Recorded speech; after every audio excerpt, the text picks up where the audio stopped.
నిమిషాలు ఈ శక్తి కలయిక అటు ఇటు ముందుకి వెనక్కి పెరుగుతున్నట్టు ఊహించుకుంటూ ఆఖరి 10 నిమిషాలు లాస్ట్ 10 మినిట్స్ విశ్వమయ ప్రాణశక్తి అపారంగా వస్తూ నాడీ మండలంలో తిరుగుతూ చక్రాలను దాటుకొని మూలాధారంలో ఉన్న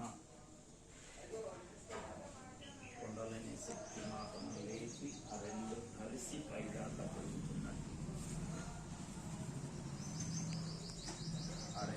కర్మేంద్రియాలు తగలబడతాయా లేదా? అహంకారాలు పోతాయా లేదా? ఆత్మ పోయిద్దా? అది ఎక్కడ పోయిద్ది? ఇందాక ఆయన గుర్రాన్ని ఇంతవరకు వెళ్ళాడు, 19 గుర్రాలు పంచాడు. ఆత్మ సపరేట్ గా ఉంటది. ఇవి కలిసి దాన్ని కలుపుకోవాలి. ఎవరిని? ఆ 20వ గుర్రాన్ని మనము ప్రతి పనిలో కలుపుకోవాలి.